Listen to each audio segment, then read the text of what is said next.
Nathan Burke ar arwydd yr hediad gan Henry Jones!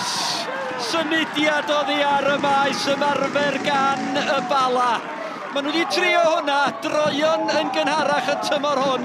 Mae wedi gweithio Henry Jones. Cummings ar tafliad i'r Barri, Fahia. Dyma Green ar ergyd, mi oedd angen yr arbediad gan Ashley Morris.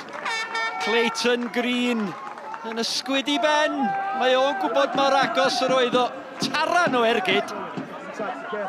Cummings ar tafliad at Cion Reffel. Mae Sean Spence wedi gweld yr hediad gan Chris Hugh y tu hwnt i Louis Robles. Yn ôl at Reffel! Da ni wedi chwarae munud dros y 45. Cion Reffel, mi oedd yn y symudiad o'r cychwyn cynta. Mi oedd honna'n bas gampus. Fel y gyrroedd hon gan Chris Hugh. Cion Reffel yn y fan ar lle. Hugh yn ei gadael i Spence yn taro'r postyn. Ashley Morris wedi giro. Sean Spence mor agos i'r Barri. Fahia. Lle fan hyn gan Mamadou Touré mynd amdani. O bydd Colin Caton ddim yn hapus efo'r amddiffyn mi gafodd Touré lawer gormod o le i gael yr ergyd i fewn. Kieran Smith. Mae Henry Jones. Sean Smith o'i flaen o Mendes a Venables a ras i fewn i'r cwrt. Smith yn ôl at Henry Jones. Syth a George Ratcliffe. Hawdd i'r golwr o'r ergyd gan Henry Jones. Compton ar geicrydd i'r Barri yn anelu am Evan Press sydd yn disgyn!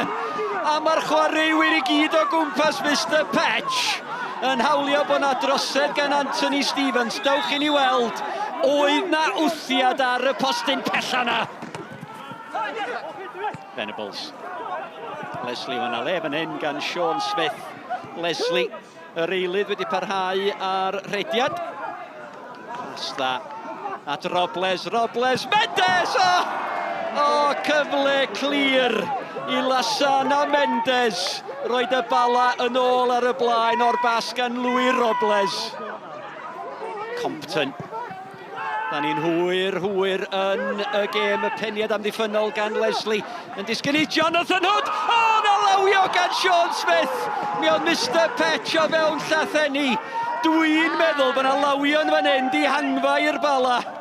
I think that it was a really competitive game. I think that, you know, both games so far have resulted in draws between our teams, and yeah, today was competitive. It was honest. I think that we had a couple of chances and maybe we could have gone better from. But listen, let's be humble. Coming to Bala, getting a point. Yeah, I'm quite pleased. We've done really well today, but you know you've got to take your chances in the big games, and that was the difference today. And then you know two points more is much, you know, is a massive difference. It's 10 games gone.